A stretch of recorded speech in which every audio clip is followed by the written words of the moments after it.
नमस्कार. आजच्या वेळेस बघायची इयत्ता 9वी गणित भाग 1 त्याच्यामधला सराव संच 2.3 मधला प्रश्न क्रमांक 9. काय दिलं आहे? छेदाचे परिमेयकरण करा. ओके, हा जो छेद आहेत वर्गमूळ 5 वर्गमूळ 14 वर्गमूळ 7 यांचे परिमेयकरण करायचे. म्हणजे नेमकं काय करायचं आहे ते आपण गणित सोडवूनच बघूया.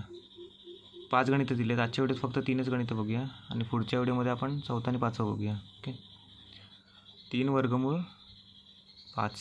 ओके, तर पहिल्या गणिताचं आपल्याला काय करायचं आहे? ह्या जो छेद आहे याचे परिमेयकरण करायचं आहे.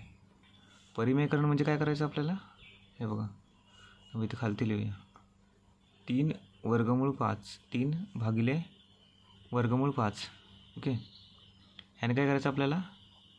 वर्गमूळ 5ने एकदा गुणायचं आहे, एकदा भागायचं आहे.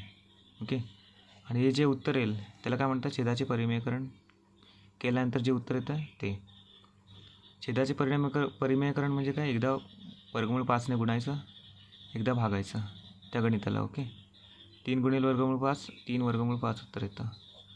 वर्गमूळ 5 गुणिले वर्गमूळ 5, वर्गमूळ 5चा वर्ग. ओके, आता वर्गमूळ आणि वर्ग कॅन्सल होतं आणि फक्त 5 उत्तर येतं. 3 वर्गमूळ 5 भागिले 5 हे झालं ॲन्सर. छेदाचे हे जे गणित आहे त्याचं काय केलं आपण? छेदाचे परिमेयकरण केलं आणि हे ॲन्सर आलं 3 वर्गमूळ 5 भागिले 5. ओके, आता दुसरं गणित बघूया. 1 भागिले वर्गमूळ 14. आता छेदाचं परिमेयकरण करायचं वर्गमूळ 14चं, म्हणजे एकदा वर्गमूळ 14ने गुणावं लागेल, एकदा भागावं लागेल. सेम याच्यासारखंच करायचं आहे. 1 भागिले वर्गमूळ 14 गुणिले वर्गमूळ 14 भागिले वर्गमूळ 14. ओके, म्हणजे या छेदाने एकदा गुणलं, एकदा भागलं या गणिताला. 1 गुणिले वर्गमूळ 14, 1 वर्गमूळ 14, किंवा फक्त वर्गमूळ 14 लिहिलं तरी पण चालतं. तर वर्गमूळ 14 गुणिले वर्गमूळ 14, वर्गमूळ 14चा वर्ग. ओके, आता वर्गमूळ आणि वर्ग कॅन्सल होतं. ओके, म्हणजे काय शिल्लक राहतं? वर्गमूळ 14 किंवा 1 वर्गमूळ 14 लिहिलं तरी पण चालतं, भागिले 14. हे झालं दुसऱ्या गणिताचं उत्तर. आता तिसरं बघूया. 5 वर्गमूळ 7. ओके, 5 वर्गमूळ 7. आता वर्गमूळ 7चं आपल्याला परिमेयकरण करायचं आहे, कारण हा छेद आहे म्हणून.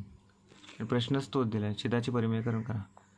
म्हणजे काय? एकदा वर्गमूळ 7ने गुणायचं आहे आणि एकदा भागायचं आहे.